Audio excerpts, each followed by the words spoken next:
Aujourd'hui, je voudrais m'exprimer sur deux sujets de société. Le premier sujet, il concerne le traitement des manœuvres et ouvriers dans la zone industrielle de Yopougon.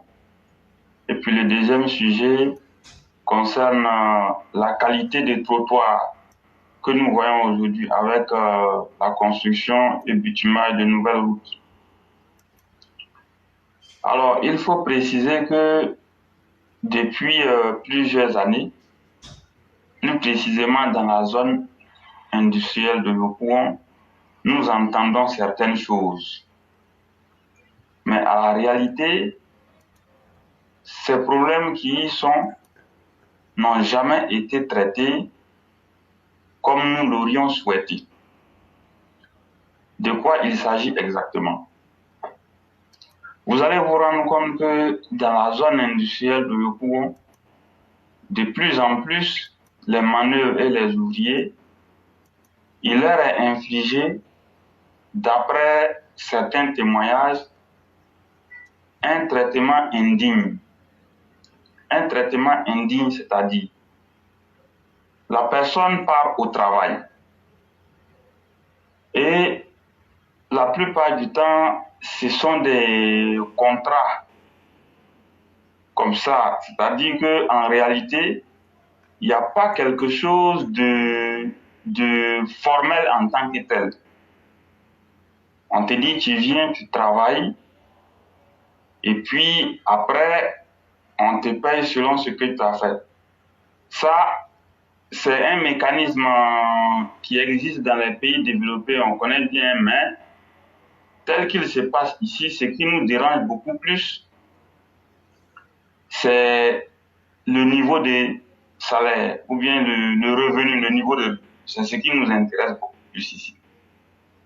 À la réalité, de plus en plus, il est dit que beaucoup de ces manœuvres-là ne gagnent même pas, on va dire, le SMIC actuel.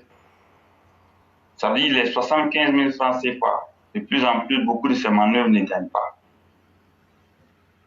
Et j'ai vu à la une d'un journal, l'information est apparue, mais je n'ai pas encore lu pour savoir ce que le journal a dit exactement. Mais selon ce que je sais, à un moment donné, il était dit là-bas que lorsque tu y vas pour chercher du travail ou bien même si tu es stagiaire, on te dit tu viens, tu travailles. Quand tu commences le travail, à un moment donné, même en tant que stagiaire, tu peux même faire, si tu veux, 2 ans. Tant que tu ne vas pas dire que tu es fatigué de travailler, si on te dit le stage c'est 3 mois ou bien c'est 6 mois, les 3 mois finissent, les 6 mois finissent, tu es là-bas, tu viens travailler. Mais en tout cas, il n'y a aucun revenu. Il n'y a aucun cadre formel qui est là pour encadrer tout ça, pour te dire que bon, mon ami, comme tu as fini les stages, peut-être on va passer à un CDD et après, bon, ou bien on va passer à un essai, ou bien on va passer à un CDI. Il n'y a pas ça. Tu restes là en train de travailler comme ça jusqu'à le jour où tu es fatigué, tu t'en vas. En tant que stagiaire, souvent, tu n'as rien. Il y a ça. Maintenant, les manœuvres, eux, ils peuvent travailler sans jamais même toucher le SMIC. Et encore, les difficultés là-bas, tellement que les gens, ils veulent travailler, parfois, si tu arrives comme ça, par exemple, c'est à tour de rôle. On peut faire des programmations, on prend d'autres et après, on prend... Donc, de plus en plus, comme la demande, elle est forte, ce qui se passe, c'est quoi? Quand tu arrives là-bas, si tu trouves que le traitement n'est pas bon, tu laisses tomber. Ce qui est sûr, il y a toujours des gens qui sont prêts pour prendre ta place. Et le fait que les gens sont toujours prêts à travailler, ça fait que de plus en plus, l'emploi là-bas, il est dévalorisé. Et le niveau de traitement même, c'est malsain. Il faut avoir le courage de le dire. Et des voix s'élèvent de plus en plus pour dire qu'à la réalité, ce qui se passe là-bas, c'est une deuxième forme d'esclavage qui ne dit pas son nom, mais on va parler de l'esclavage des temps modernes. Donc, comme c'est un sujet qui devrait intéresser plus d'un, j'ai jugé aujourd'hui de jeter les premières bases.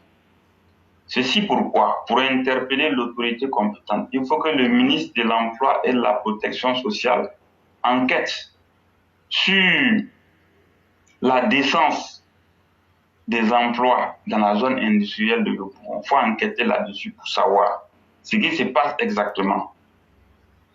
Est-ce que le traitement des ouvriers et manœuvres dans la zone industrielle de Yopougon correspond au traitement prescrit par la loi? Est-ce que, tel que les choses se passent, c'est ce que recommande la loi du travail? Parce que selon les indiscrétions, vraiment, c'est une situation alarmante qui se passe là-bas pour les ouvriers, les manœuvres, les agents de maîtrise. Donc la Côte d'Ivoire, c'est un grand pays. On ne peut pas accepter que des traitements inhumains soient infligés à des travailleurs. Quoi qu'il en soit, un travailleur, même s'il ne sait pas parler français ou bien il ne sait pas écrire son nom, du moment où il est manœuvre, il contribue au développement de l'entreprise. Il contribue à la croissance économique du pays.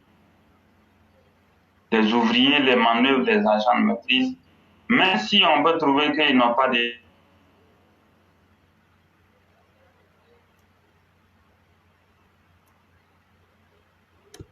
Donc le président de la République fait tout pour améliorer la situation de chaque travailleur dans le pays. Mais en retour, il y a ceux qui sont chargés de diriger les entreprises, de gérer le personnel qui parfois foulent aux pieds les très bonnes décisions qui sont prises depuis le sommet de l'État. Et cela, nous ne pouvons pas continuer à l'accepter. Donc aujourd'hui, nous allons demander au ministre de l'Emploi et de la Protection sociale d'enquêter attentivement sur ce qui se passe à la zone industrielle de Yopougon. Nous voulons en savoir plus. Et lorsque les enquêtes vont finir, ceux qui seront à la base de beaucoup de problèmes, je crois qu'il faudra prendre des sanctions. Le temps où on police les choses, où on arrange, où on laisse tomber, où on ferme les yeux, je pense que ce temps-là, il est révolu. Il faut qu'on avance. La Côte d'Ivoire est un pays très avancé. Il faut que le droit du travail soit respecté dans notre pays. C'est important. Le deuxième sujet, vous vous souvenez que j'avais abordé la question de la dimension des nouveaux trottoirs sur les routes bitumées nouvellement. Je peux vous dire aujourd'hui, sur la section de la nationale A3, partant de Bouaké à Katiola, Nyakaramandougou, Tafiré jusqu'à Ferkouchebougou, après les travaux de réhabilitation, construction et bitumage, je vous avais dit que la dimension du trottoir, plus précisément la largeur, elle était petite, et aussi la qualité même de la construction de ce trottoir-là posait problème. Ça a été tout simplement fait en enrobé. C'est un terme technique.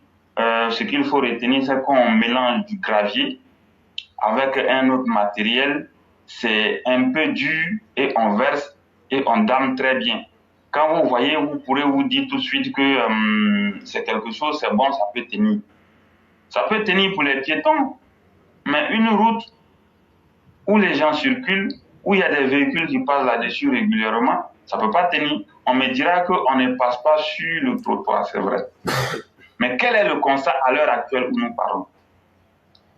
Vu que la largeur du trottoir, elle est petite, et que le trottoir même n'a pas été bitumé, le phénomène d'érosion a fait que les bordures de ce trottoir-là a commencé à se dégrader.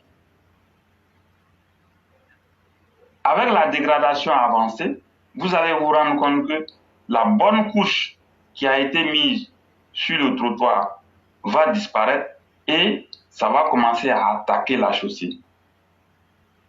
Et lorsque ça attaque la chaussée, de plus en plus, ça va commencer à dégrader également la chaussée. Donc c'est ce que j'avais vu, raison pour laquelle j'étais en train d'interpeller. Aujourd'hui, vous allez voir qu'à plusieurs niveaux, ce trottoir-là est en train de se dégrader parce qu'il n'a pas été bitumé comme il le fallait. Qu'est-ce qui a emmené les uns et les autres à accepter ce type de travail? Peut-être que c'était dans le cahier des charges. La dimension aussi, peut-être qu'elle était déjà prescrite dans le cahier des charges. Je n'en sais pas plus. Mais le constat aujourd'hui, c'est que ce trottoir-là est en train de se dégrader parce que le gravier même, l'enrobé est en train de partir et on voit que le gravier qui est en dessous est en train de s'effriter également. Et au fur et à mesure, il y a des endroits où le trottoir est carrément parti. Et bientôt, ça va attaquer la chaussée, c'est pas bon. Il y a ce problème-là. Et l'autre problème, c'est lequel? Vous voyez les motocyclistes, il y a beaucoup de motos qui circulent sur cette voie. Lorsque vous êtes à moto, la chaussée, ce sont les voitures qui y passent. Mais aujourd'hui, la qualité du trottoir fait que les motocyclistes sont obligés de passer sur la chaussée. Mais à un moment donné, le véhicule qui arrive derrière toi, il faut qu'il passe. Quand il klaxonne, si vous n'êtes pas assez prudent et que vous voulez descendre brusquement sur le trottoir, très souvent vous pouvez tomber. Et si vous tombez, il y a des dégâts. Donc il y a ce problème-là. Le trottoir ne convient pas, donc les motocyclistes même ont du mal à passer là-dessus. S'il convenait, s'il était fait de façon réglementaire, comme nous l'avons vu avec les routes au feu Boigny même lui-même il a construit, qu'est-ce qui allait se passer? Les motocyclistes même allaient passer sur le trottoir. Et du coup, il y aurait eu moins de problèmes. Mais aujourd'hui, on fait face à plusieurs problèmes. Les motocyclistes, leur vie est en danger. Parce qu'ils sont toujours obligés de circuler sur la chaussée. Oui, on me dira que c'est là que les motocyclistes doivent passer. Mais la réalité aussi, en même temps, quand la moto est sur la chaussée, lorsqu'une voiture arrive en arrière, la règle de la circulation, c'est que la moto doit laisser la route. La moto doit laisser la route. Il faut laisser le trajet. Donc finalement, il y a un souci. Maintenant, le dernier problème même, c'est la largeur. La largeur de ce trottoir pose problème. Parce que il arrive parfois où les véhicules tombent en panne. Un véhicule qui est en panne, il y a des niveaux de panne où vous ne pouvez même plus faire bouger les roues. Vous êtes coincé. Qu'est-ce qu'il faut faire? Si le trottoir était un peu plus large, avant nous avons vu que ce trottoir était un peu plus large. Lorsque les camions étaient en panne, ils garaient tout simplement sur le trottoir. Et ça laissait la chaussée libre, de sorte que les gens puissent passer plus simplement. Mais aujourd'hui, certains peuvent témoigner, nombreux sont ces accidents qui ont été constatés sur cette route. Par quel fait? Le fait que la voiture qui est en panne ne peut pas garer convenablement sur le trottoir, prend une partie de la chaussée. Et une fois sur la chaussée, par inattention, d'autres viennent rentrer en arrière de ces véhicules-là et ça cause des morts. Il y a ce problème-là. Il y a des motocyclistes qui viennent parfois, les voitures sont garées, ils viennent, ils rentrent par derrière, ils meurent. Il y a eu beaucoup d'accidents comme ça déjà. Et ces problèmes-là nous interpellent plus. Il y a eu ces problèmes. Les usagers de la route, une fois en panne, ils ne peuvent pas garer convenablement. Donc, ce que nous avons déjà dit, il y a de cela quelques jours, nous pensons qu'il y a quelque chose à refaire sur ces voies-là. Et je vois qu'au-delà de cette voie, il y a la côtière où le trottoir, la largeur est aussi petite. Nous ne comprenons pas vraiment ce qui milite à ce type de largeur-là. Et puis les décisions ont été arrêtées dans ce sens. Mais nous pensons que les largeurs de ces trottoirs posent problème. À partir du moment où les largeurs des trottoirs posent problème, je pense qu'il est bien de faire quelque chose pour la sécurité routière. Il faut préserver les vies humaines. Ce type de routes sans trottoir, nous pensons que ce ne sont pas des routes qui sont dignes de la Côte d'Ivoire. Nous n'en voulons pas. Moi, personnellement, je n'en veux pas. Parce que par le passé, entre, je pense, Yamoussoukro et jusqu'à Saint-Robo, oui, c'est vrai, il y avait ce type de route pratiquement sans trottoir. Mais ça répond à quoi? Une route sans trottoir, il y a un problème. Lorsque le trottoir est un peu plus large, ça renforce même la sécurité routière. Vous savez, parfois, il arrive des imprévus, des problèmes auxquels nous ne nous attendons pas dans la circulation. Soit une panne mécanique, un pneu qui est crevé, ou bien quelqu'un qui fait un faux dépassement, ou bien un problème qui peut emmener le conducteur à déborder, à passer sur le trottoir pour pouvoir sauver sa vie. Le trottoir étant libre, si les conditions de circulation te l'imposent, tu passes sur le trottoir pour sauver ta vie. Crevaison des pneus, mauvais dépassement, ainsi de suite. Mais s'il n'y a pas de trottoir, on fait quoi? Ou bien, si le trottoir même, il est petit, et puis le camion tombe en panne, on ne peut pas garer, on fait quoi?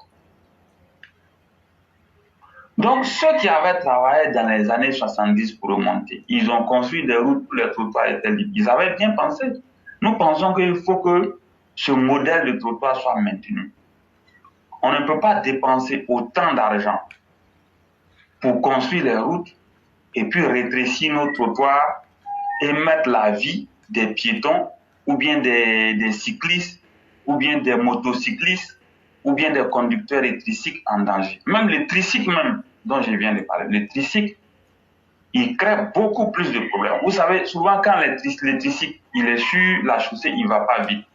Parfois, les gens veulent passer à côté. Mais les tricycles, souvent, ils ne laissent pas la route facilement. Mais si le trottoir était libre, ils pouvaient circuler là, le temps que le dépassement se fasse et revenir. Donc, nous pensons que tous ces problèmes sont à revoir. Le ministre de l'Entretien routier et de l'Équipement, le BNET, l'AGERoute, le Fonds d'entretien routier, le gouvernement doivent se pencher sérieusement sur cette question. Nous voulons des trottoirs à l'image des routes construites par Feu Félix Houphouët-Boigny. Ce genre de trottoirs, nous en avons vu. Même les camions remorques pouvaient stationner sur ces trottoirs et ça ne posait aucun problème. Nous l'avons vu lorsque nous étions à Ouagadougou, entre Ouagadougou et Diawara, les gros camions qui partaient au Mali. Chaque fois qu'ils étaient fatigués, ils pouvaient stationner sur le trottoir, ils restent là, les gens circulaient. Et quand élèves, nous n'avons jamais appris qu'il y a eu accident de circulation, ou bien il y a eu problème, on n'a jamais appris ça. Mais aujourd'hui, vous êtes surpris de voir que lorsqu'un camion gare quelque part, ou bien il est en panne, ou bien il y a un problème, le lendemain, vous apprenez que quelqu'un est venu rentrer dedans. Qu'est-ce qui ne va pas? Il faut tirer tous ces problèmes au clair. Il faut tirer tous ces problèmes au clair. Je veux insister sur cette question parce que nous pensons que ça relève de la sécurité routière. Ça relève de la protection des vies humaines. Il faut sauver des vies. Il faut rendre la circulation plus fluide. Et nous pensons que cela se fera aussi en élargissant les trottoirs, en les bitumant correctement. Il faut construire des trottoirs qui rassurent, des trottoirs qui protègent la vie humaine, des trottoirs qui vont être là pour servir des solutions complémentaires au cas où. C'est très important. Donc, voici ce que je voudrais dire. Si vous avez quelque chose à ajouter, je vous écoute.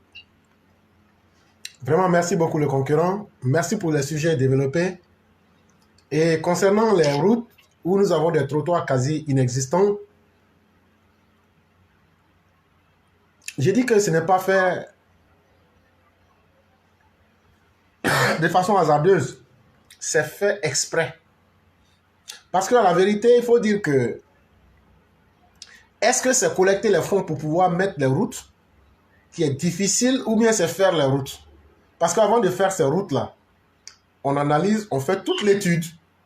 Mais Sundiata, de vous à moi, est-ce que vous allez me dire que l'intelligence des experts ne peut pas être capable de comprendre que les trottoirs qui sont faits ne répondent pas aux normes? C'est une question simple. Ils le savent. Mais en réalité, voilà, selon moi, ce qui se passe. En réalité, ils savent très bien ce qu'ils doivent faire, mais ils font des retenues. Ils font des calculs d'arrière-plan pour essayer de mettre quelque chose dans leur poche. Voilà toute la situation. Regardez le goudron à Sini Mafia qui a été détruite. Comme s'il y avait eu un tremblement de terre. Est-ce que c'est des choses acceptables? Ça, il n'y a même pas eu tremblement de terre. Il n'y a pas eu tsunami. Il n'y a pas eu tornade. Goudron là s'est cassé comme ça a divisé la route en deux. À un moment, il faut être sérieux. Le président Ouattara met des grands chantiers en place. Mais est-ce que la qualité y est? Ça, il est temps qu'on se pose ces questions-là. Et pourquoi la qualité n'y est pas? Il y a trop de retenues. Ça veut dire qu'il y a trop de soustraction dans les fonds. Effectivement. Ça, pour moi en tout cas, c'est ça la raison fondamentale. Et tant qu'on va continuer comme ça. Sinon, s'ils ont pu faire la chaussée, qu'est-ce qui les empêche de faire le trottoir? Alors que tout était inclus là-dedans. Et donc, que ce soit même le BNET, que ce soit le fer, que ce soit le ministère même des infrastructures, tout cela doit être sérieusement interrogé pour qu'ils répondent à ces questions-là de façon claire et évidente pour qu'on puisse comprendre de quoi il est question. C'est comme tu construis une maison et puis bon, tu te dis, bon, finalement, pour économiser, je ne vais pas faire de portes. Et tu barricades l'ensemble de la maison avec les murs parce que tu te dis, l'objectif, c'est d'être sécurisé. L'objectif de la route, c'est de passer, c'est vrai. Mais ce n'est pas seulement les voitures qui passent sur la route, il y a les hommes aussi qui doivent passer. Il y a aussi des voitures qui doivent stationner. Si vous faites une route pour que les voitures circulent, mais il n'y a pas de trottoir, c'est comme si vous avez eu à construire une maison et vous vous êtes dit pour économiser la partie qui devait servir de porte, là, on va barricader ça avec les briques. Comme l'essentiel dans une maison, c'est de pouvoir être dedans. Et donc, c'est comme à la fin, vous n'avez rien fait. Effectivement. J'allais revenir au premier sujet que vous avez abordé. Vous avez parlé, pour être dans le registre de Karl Marx, vous avez parlé de l'exploitation de l'homme par l'homme. Mais moi, j'irai plus loin pour dire ici que nous parlerons de surexploitation de l'homme noir par les Libanais. Parce que vous savez, moi, je n'aime pas perdre le temps dans les détails. On va tourner là. On sait à qui appartiennent les moyens de production. Tu as une fois vu un Ivoirien qui est possesseur de ces usines-là. Ce sont les Libanais. Donc, allons droit au but.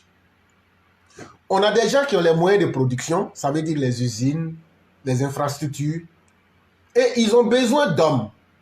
Mais ils ont besoin de quel type d'hommes?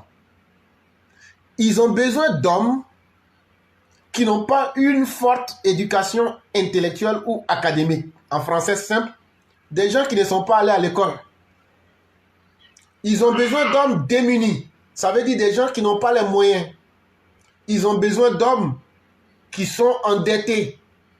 Ça veut dire quand tu es endetté là, tu ne viens pas de ton gré. C'est une situation qui t'oblige à venir chercher un travail. Donc tout ce qu'on te propose, tu vas prendre. Un homme qui est au début de sa vie, c'est comme s'il est endetté. Parce qu'il n'a rien. Or, il faut que tu aies quelque chose pour pouvoir vivre. Et donc, c'est comme si tu étais endetté. Tu n'as pas le choix. On te fait faire des stages à vie. Ils ont aussi besoin d'hommes pauvres. Et ils emploient des gens qui ont fui la guerre ou les catastrophes naturelles et qui sont prêts à prendre n'importe quoi. On appelle tout ça là la main de bon marché en français. Quand tout ce que je viens de citer là, c'est ça qui permet aux Libanais de pouvoir employer ces gens-là. Parce que eux, ils veulent des gens qu'ils peuvent surexploiter avec pour seul objectif de pouvoir faire plus de gains. Et donc, ils vont exploiter la force de travail, mais pour donner peu. Voilà toute la réalité qui est là. Mais c'est qu'on oublie de dire aux gens, quelles sont les conséquences de la surexploitation de l'homme ivoirien par le Libanais? Peut-être que ce n'est pas encore arrivé, mais vous allez voir que quelqu'un qui est surexploité, ça tue déjà même le niveau de notre société. Parce que s'il y a beaucoup de personnes exploitées, elles n'auront pas les arguments économiques, elles n'auront pas les arguments qui peuvent leur permettre de donner des conditions meilleures de vie à leurs descendants. Eux aussi seront condamnés plus ou moins à cette même précarité. Mais de façon plus évidente, comme on l'a vu dans certains pays, quand les gens sont surexploités, injustement aux dépens des grands exploitants qui ont les moyens de production. Dans certains cas, ça dégrade même la vie des personnes et certains vont dans certaines situations jusqu'au suicide. Et c'est vers ça qu'on va aller un jour. Et notre société même, avec tout le travail qui est fait, quand on augmente le SMIC, c'est pour que la qualité de vie change. Parce que si ta qualité de vie s'améliore, ça va permettre que tu donnes d'autres chances à tes enfants pour que eux, ils puissent être mieux que toi. À quoi sert-il de faire un travail si c'est pour être condamné à rester au point de départ? À quoi sert-il de faire un travail si vous êtes plus misérable même que si vous ne faites rien? Voilà la condition dans laquelle les Libanais maintiennent nos frères et sœurs. Est-ce que cette situation est acceptable? Pas du tout. Mais est-ce que nos autorités font assez? Techniquement, oui. Mais réellement, non. Techniquement, des belles lois sont prises. Mais dans la réalité, ces belles lois-là, sur le terrain, les Libanais ne se sentent pas obligés de les respecter. Et pourquoi ils ne veulent pas les respecter? Parce qu'ils préfèrent corrompre plutôt que de respecter la loi. Ils savent qu'il y a en face d'eux des fonctionnaires d'État corrompus et aptes à la corruption. Voilà le pays dans lequel on est. Et voilà pourquoi vous verrez que certaines décisions, si belles soient-elles, dans leur applicabilité sur le terrain du réel, c'est résultat zéro. Allez me dire, il y a combien de personnes qui sont payées à 75 000? Allez me dire, il y a combien de personnes qui sont payées à 50 000? Allez me dire, dans la zone industrielle, combien gagne le salaire minimum? Soyons un peu sérieux. Soyons un peu sérieux. Pensons à ceux qui n'ont pas la même chance que beaucoup d'autres. Et essayons d'améliorer les conditions de notre vie. Parce qu'en améliorant la condition du plus pauvre, on améliore même nous-mêmes notre qualité de vie. Celui qu'on exploite aujourd'hui, qu'on surexploite aujourd'hui, là, ces enfants, on les condamne aussi à ne pas aller à l'école. On les condamne à rester dans la pauvreté. Mais de facto, on leur ouvre la porte et on leur donne les justificatifs pour être des braqueurs. On leur donne les justificatifs pour être des syndicats. On leur donne des justificatifs pour être des parias de la société. Or, quelqu'un qui est rejeté par sa société, si la personne veut exister, elle peut passer par les moyens de la violence. Elle peut être corrompue. Elle peut écouter les langages des personnes qui ne jurent que par la violence pour créer le trouble dans le pays. Et donc, si on prend le temps de vous expliquer tout ça là, c'est pas parce que nous, on est les gens les mieux pour pouvoir donner des conseils, mais nous, on préfère dire la vérité et avertir sur les problèmes à venir. Les routes qui sont faites là, est-ce que vous savez que la route de la côtière là, en tout cas, je ne sais pas, mais Ouattara lui seul là, il a enlevé 500 milliards dans sa poche. La Banque mondiale, le FMI, voilà, le FMI lui a fait don de 500 milliards. Ouattara a pris l'argent, il a dit côtière là, on va vaincre la côtière, faites le travail. C'est lui-même son propre argent. Je ne sais pas peut-être s'il y en a plus, mais en tout cas lui-même il a mis son propre argent déjà jusqu'à hauteur de 500 milliards. Et ce sont ces routes-là qu'on va faire sans trottoir. Et on va lui dire on a fini de faire les routes. Mais finalement, c'est qu'on se moque du président doublement. Et ce n'est pas la première fois. Il y a combien? Goudron biodégradable là, c'est la vérité. Il y a quoi de la vérité qu'il ne faut pas dire ici? On a vu goudron biodégradable ici dans le pays là. Ce qui n'est pas vrai là n'est pas vrai. Mais ce qui est vrai est vrai. Voilà la route décomposée qui est sur la route d'Assimi Mafia là. Allez me dire que ce n'est pas vrai. Il y a eu quelle catastrophe naturelle là-bas pour que la route soit cassée en deux.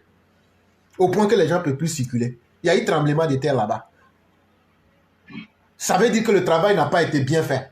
Monsieur le Président, il y a beaucoup de travaux qui sont faits là. C'est du tape à l'œil.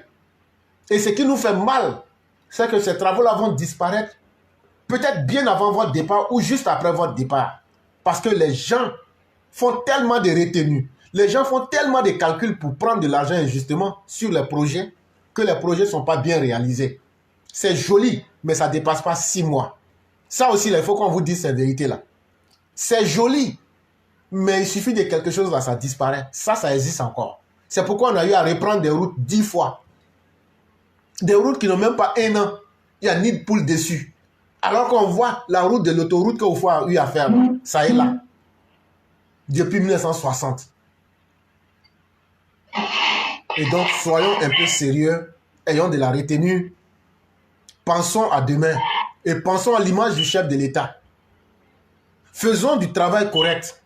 Parce que pour nous, Alassane Ouattara, c'est immortel. C'est quelqu'un qui est inscrit dans la finitude, comme tout être. Mais la meilleure manière pour nous de savoir qu'Alassane Ouattara aura existé au-delà du temps, ce sont les routes, les universités, les édifices qu'il est en train de réaliser. Il faudrait que ces édifices-là puissent durer le plus longtemps possible. Pour que le corps des Gors la chauffe. Mais devant vous, vous les soi-disant cadres, les routes qu'Alassane Ouattara fait, 2 semaines après, c'est gâté. Comme ça vous arrange tous. Après, vous votez des nouveaux budgets. Vous partagez les fonds. Vous colmatez. On passe. Mais à la fin, là, tout système, qu'il soit bon ou mauvais, arrive à ses limites. Je dis bien tout système, toute stratégie a ses limites. À force de faire la même chose, là, un jour va arriver là. Vous n'aurez plus l'occasion de faire ça. La Côte d'Ivoire se retrouve dans quel contexte? C'est à chacun de nous poser les questions. Et vu que le président Ouattara même est là, nous lui demandons de s'impliquer davantage pour sauver son héritage en faisant imposer à tous les niveaux du bon travail. C'est vraiment très important. C'est là que moi j'allais m'arrêter. Et vu qu'on est déjà à la fin de l'émission, on allait donner 2 minutes à chacun pour faire la conclusion. Et on allait donc passer par Léné Kone Adama en 2 minutes pour qu'il nous fasse sa conclusion. Après, on allait passer à Potamo du Nil et on allait donner 2 minutes au Cyclone pour faire la conclusion. Oui, l'éclaireur pour vérité. Merci. Comme conclusion, je voulais attirer l'attention de Nasseneba Touré, maire actuel d'Otiné et qui encore cherche à être maire. Pour lui dire que en étant ministre, en étant maire, je pense qu'elle est en première ligne des personnalités quand même qui ont assisté à cette 9e édition du Forum Africa CO. Et donc, elle a eu, j'imagine, à avoir des panels avec un certain nombre de PDG d'entreprises, de telle sorte qu'elle a quand même eu l'occasion aussi en or de vendre la ville d'Odiné et donc attirer les investisseurs à Odiné. Parce que vous savez que de façon globale, oui, la Côte d'Ivoire, mais les participants sont tels que le président de la République est avec ses homologues présidents et donc les ministres autant pareil. Donc, je pense que Nasseneba et même le ministre-gouverneur du district du Denguélé ont eu cette occasion-là. Je l'espère. Maintenant, concernant le cas des routes que Soundiata vient de souligner, je vais attirer l'attention du ministre Amédée Kouakou, de nous éclaircir un peu sur l'avancement du programme national de développement concernant les routes qui doivent relier les chefs-lieux des sous-préfectures et des régions. Donc, nous n'allons pas rester dans le flou. Donc, nous souhaiterons qu'il fasse de temps en temps un éclairci sur l'avancement parce que tout ce qui était prévu dans le PND, dans le projet national de développement en ce qui concerne les routes, on a jusqu'à présent beaucoup de routes qui ne sont pas faites, c'est-à-dire qui ne sont pas goudronnées ou même du reprofilage lourd. Et 2025 arrive. On a dit que ce programme-là devrait être effectué à 100% comme le président de la République l'avait demandé. Et même nous pouvons compter sur, en tout cas, l'engagement du président de la République qui souhaite que la Côte d'Ivoire, en termes d'électrification, en 2025, soit à 100% électrifiée. Là aussi, le ministre chargé de ce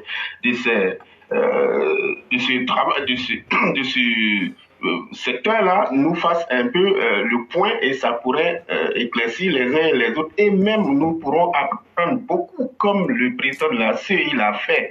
Nous sommes satisfaits de Kouibert Koulibaly aujourd'hui et ça fait la fierté et nous voyons qu'il y a assez de personnalités qui sont très efficaces dans leur boulot et qui donnent des explications claires à ce qu'ils font comme travail.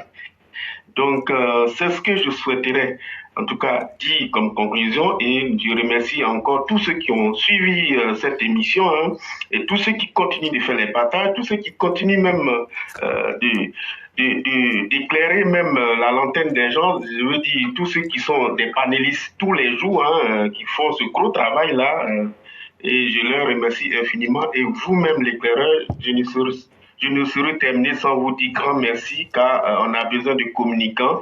Sans communication, vous savez, on est dans le noir, on est dans le flou, on est dans l'ignorance. Et donc, c'est ce que vous faites. Merci infiniment. Bonne soirée à tous. Merci infiniment. Et nous passons la parole à Poutamois Dunia. Alors, je vous remercie de me donner la parole. Il faut dire qu'en ce moment, en Côte d'Ivoire, je peux rassurer tout le monde que les travaux de construction, réhabilitation, bitumage, de routes, ponts, autoroutes, viaducs et autres travaux divers de construction sont en cours dans toutes les régions sans exception. Et ce travail, nous souhaitons qu'il soit de qualité supérieure et qu'il puisse durer dans le temps. Pour ce faire, il va falloir que les structures en charge de la réalisation des travaux et les structures en charge du contrôle qualité de ces travaux s'impliquent davantage. Il faut que chacun joue sa partition. Si le contrôle n'est pas fait comme il se devait, nous aurons des problèmes dans les années à venir et nous ne le souhaitons pas.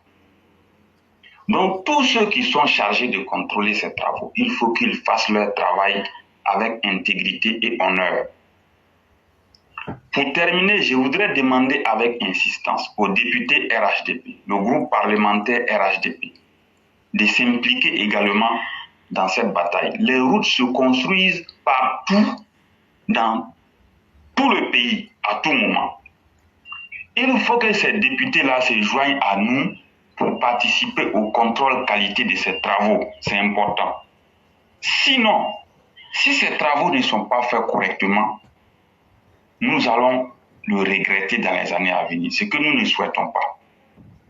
Donc aujourd'hui, mon mot de fin, je souhaite vivement que les députés RHDP, le groupe parlementaire RHDP et les sénateurs RHDP s'impliquent davantage dans le contrôle qualité. Ils ont la possibilité de convoquer le ministre de l'entretien routier et de l'équipement.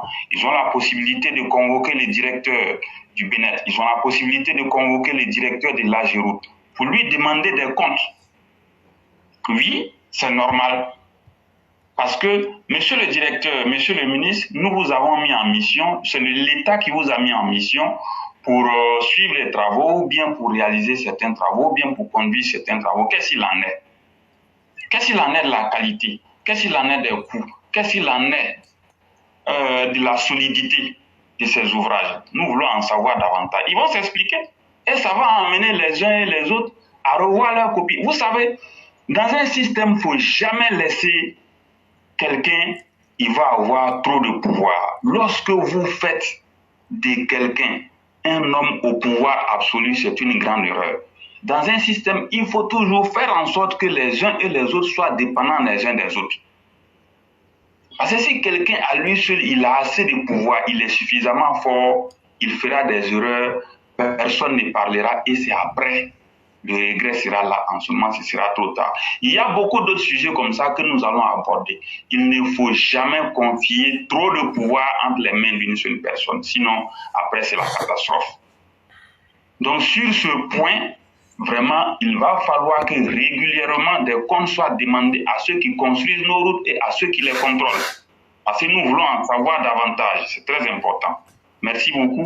Excellente émission à tout le monde. Bonne fin d'émission et à demain. Merci beaucoup, le conquérant. Et nous allons ici passer le mot de la fin au Cyclone puissance 1000. Cyclone, vous avez le mot de la fin. Ok, merci beaucoup, éclaireur. Merci à tous les Sundiata, merci à Papa Kone Adama, merci à tous les auditeurs, à tous les Mao et à tous les Chao. Nous prions tous nos parents, nos voisins, tous ceux qui doivent aller à la Mecque cette année. Nous prions tous Dieu, que Dieu fasse qu'ils puissent aller sains et saufs, venir nous trouver en bonne santé. Que Dieu exerce toutes les prières, tous les doigts qui vont se passer là-bas, que Dieu exerce tous ces doigts.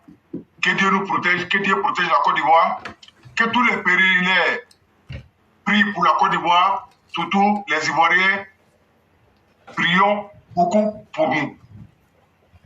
Merci à tous les auditeurs. Éclaireurs, je dis à les parents, à Kana Serapoye, Côte d'Ivoire, Maraba Lebala, mi est président. Anyabe opposant nous, Ango Longuya Folema, Namara Lema, Jatoya Lema.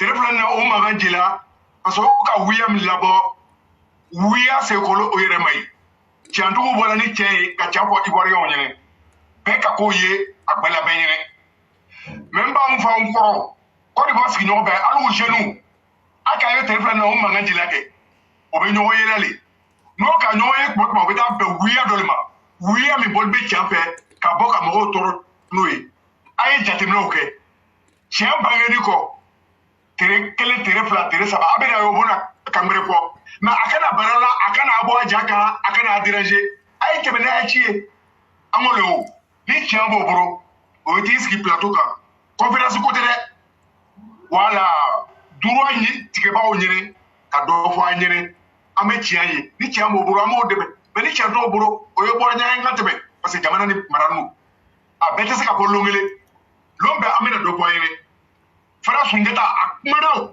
ako alu barake bawo atoro no asege no atonyo no libanais ni pa oburo étranger oburo aya jamana ka mais alu barake lawo alu menu tonyo no ate pote kele kana kuma ko parce que abe tra na kuma na ko abara beche okolo ite fo yeye dembole ilanti rela itigeli rela olokoso obi tonyo fana ibe to tonyo ngo pratique boye bukiye boye la fuyi lo ilo rola adama de garzega bi ala lebo ala tena jigadama na sababu bete mo lebo ka sama me ni mi ya de ufo ateyelo masamba nguna na manya de ufo nyanyirama wallahi anya woro anu be se ka me fo yire amena kwako ka de gumbe kana yira jamana tugula ka fo jamana ko do nyine pour que ay courage soro ka bo parce que ngata bakela ibore to bakela mais alu mi nuru to yono Puli na lo keneka ka nyapo wallahi kana sera ponye mo te sababu borolo